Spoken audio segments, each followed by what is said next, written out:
Hi folks, and welcome back. So we had blocked out the initial shape of our fork. If you remember from over in Photoshop from the initial drawing that we had done, we had blocked in these horizontal lines running across our shape. These wires and the process of kind of laying out these wires is we refer to as topology. So we need to have an appropriate topology for our model to hold up this shape around the neck of the fork here, and to get more curvature we're going to need to add in some horizontal cuts to hold up that detail. So let's take a look at doing that. So I'm going to select my model here. One of the tools that we're going to use quite a bit is the multi-cut tool. The multi-cut tool and the extrude will block in the rough shapes for most models. I can get to that by selecting the object, holding the shift key and right clicking. And once I have an object selected, Maya knows that I probably want to edit that object. So the marking menu I get is different, and I access that by holding shift and then right clicking after I've selected an object. And here I can get access to extrude, multi-cut and a whole load of other tools. So that's one way to access my tools very quickly. Another way to access these kind of tools is to go to the polygon modeling shelf, and some of those tools are right here. And another way to access them is to go to edit mesh, and you'll find some of those tools in here. And under mesh tools, you'll find even more tools. So these are the main places that we can go. Now, a lot of the tools are recreated in multiple places, so they're the same tools. So this extrude here is the same as this extrude over here, and it's the same as this extrude here. Okay, and that's not to confuse you. Once you get used to it, Maya has laid things out in a relatively helpful way. Outside of those places that I mentioned, the most popular of those tools have been gathered together on what's called a modeling tool shelf, which is this button over here. Now, of all of those things, if that seems very confusing, I highly recommend using the modeling tool shelf for starting out modeling. So you click this button and you get your modeling tool shelf just here. And these tools here will build most things for you. Here's our extrude and here's our multi-cut tool. So I'm going to click on the multi-cut tool here, and the multi-cut tool will allow me to click and do cuts. And I can cut like this. Okay, so I can do a cut straight across like that. If I click outside of the tool and I drag across, I can do a cut all the way across. So let's take a look at the difference that's just there. I'm going into my perspective view. Now, the first time when I clicked across, I got a cut just on one side of the object. Just on this side. There's no diagonal cuts on the back. So I put in some detail by cutting across. The second time, I clicked first outside the object and then across it, hit enter. I get a cut that goes the whole way across my object.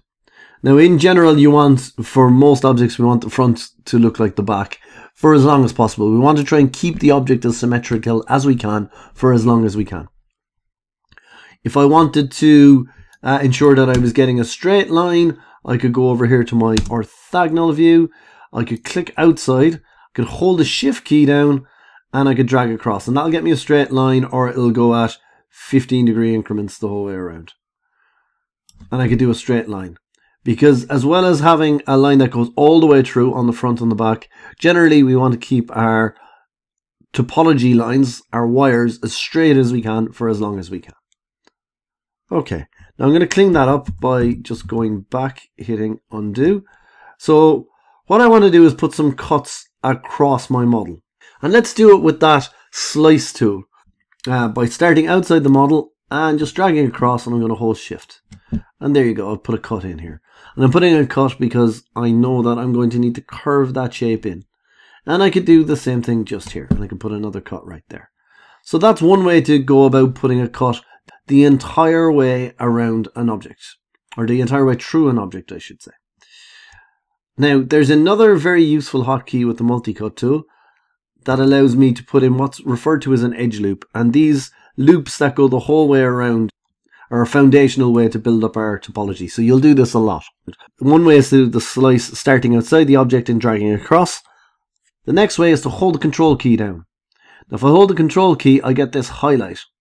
And you can see it's highlighted the entire way around the object. Now that's referred to as an edge loop.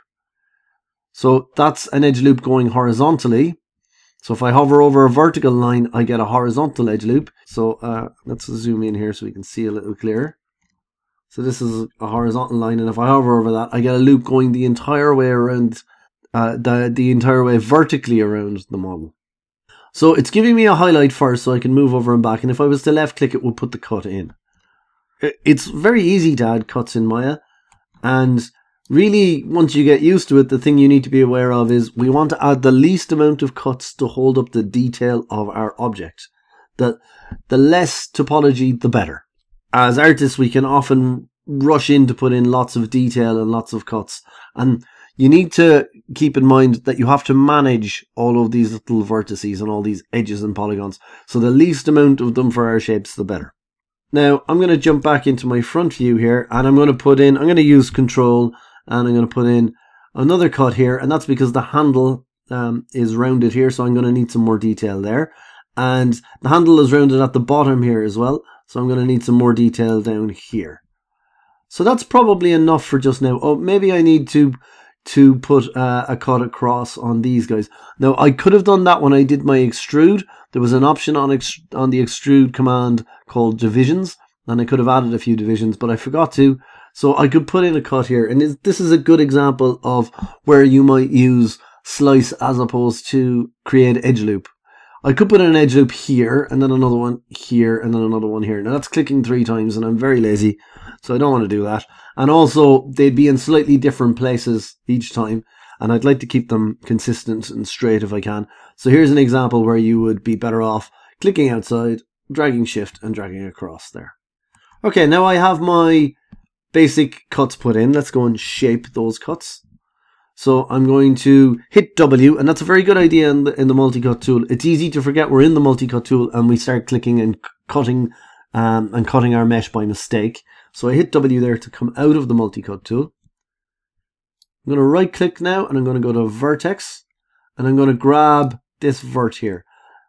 Now keep in mind it's grabbing the front vert and the back vert. I want to move both at the same time. And I could move it in. And then I could do the same thing over here. But that's doing the same move twice. I'm moving both of these verts in by the same amount. And again, I'd like to keep it as symmetrical as I can for as long as I can. So I'm going to undo that. And I'm going to do this instead. I'm going to select all of them. I'm going to hit R on my keyboard. And I'm going to scale them all in. And I'm going to do the same thing here. I'm going to scale them all in. And I'm scaling them only on one axis. So I'm not grabbing the guy in the center. I'm not trying to scale them inward.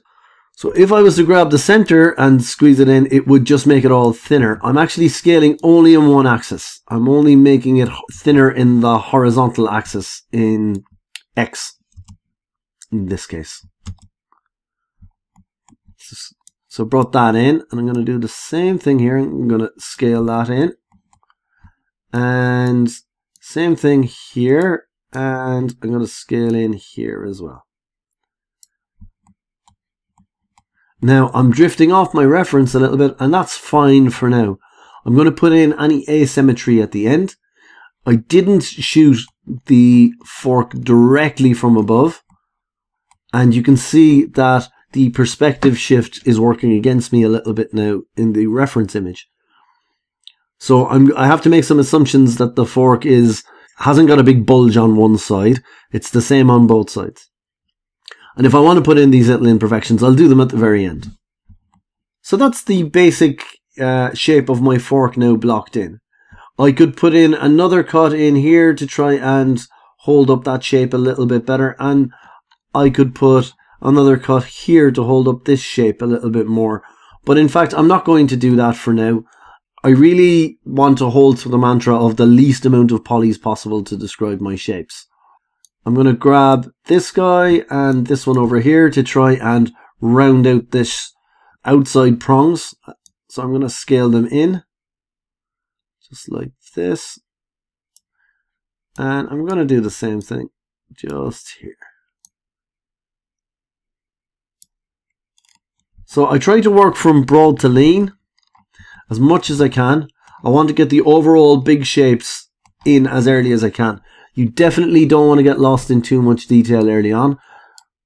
It'll eat up too much time, and ultimately you'll probably have to undo a lot of that work. We want to move our model on in stages where everything moves on together. Now I need to look at the shape of the handle here. It's rounded just here and it's rounded at the bottom. So I need to spend a little bit of time tweaking my vertices to match that kind of shape just there. So I'm going to go and grab these verts. I'm going to press F to zoom in. So I can shape them fairly easily by manually just adjusting them. And I don't want to do too much of this kind of pulling around of verts. It's definitely easier to do this when we have less polygons. But if I can, I like to avoid trying to do too much pulling and pushing of vertices. So that's not too bad right there. Let's come down and look at this shape down at the bottom. And sometimes we can definitely shape it by hand here. There's not very many verts, but often it can be useful to use our soft select.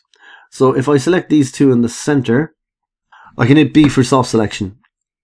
And you get this yellow fall off. So soft selection allows me to move one vertice and to pull others in the neighboring area. And we can see that the fall off is very short at the moment.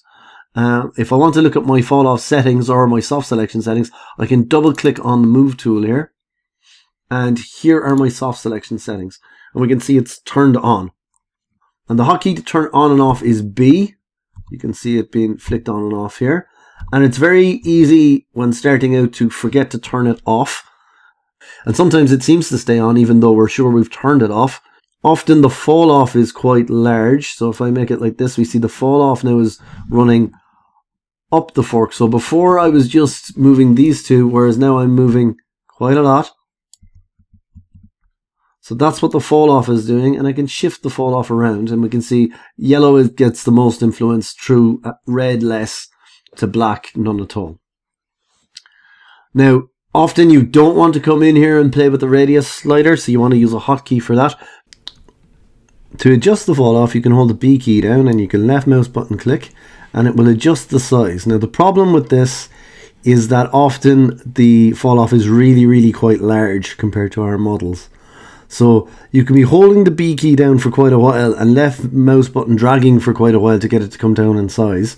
So if you want the fall off to start at 0 and to grow up instead of dragging it down, you can hold B and middle mouse and drag. Okay, and once you start dragging, you can let go of the B key and you can drag from 0 up. So I can have just a little bit of fall off just here. And that's useful for getting more rounded out kind of shapes. So you can see these two vertices are moving, but these two are moving as well. So soft selection is most useful when we have lots of polygons. So if I drag over these verts here, and I'm dragging over to get the front one and the back one, I hold shift and I do the same thing on the other side. Now I'm just moving those two, and you'll note I get a fall off from the first box selection that I made and from the second box selection. And I can start to move those up a little bit, and I could hit R for my scale tool and I could scale them out a little bit like that. Then I could hit B to turn that off.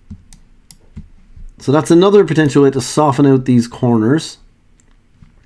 And I'm not going to get it perfectly round, and the reason that I'm not going to get it perfectly round is I don't really have enough topology here. I could put in another cut, but I'm going to stick to my plan of the least amount of polys as per possible. So just while we're zoomed in, it's worth noting I'm dragging a box over these verts, and that's getting me the front one and the back one. I'm not doing the following. I'm not just left clicking. If I left click, that'll just get me the first vertice, and I'll end up with something like this. And that looks very strange in the orthogonal view, but what's happened is I've moved the front one and not the back one. I'm going to see that a little bit clearer if I go over to this view and I select these verts and just zoom in down here. So I moved the front one out to the right, but not the back one. And in general, you're going to want to make sure you select the front and the back at the same time. And that's something that you need to practice a little bit when starting out. If you find your mesh getting pulled out of shape like this, it's because you're clicking to select a vert, and it's not selecting the back side, okay? And that's just something that we need to get used to in 3D. So I'm going to undo those moves here. So that's not too bad down at the bottom.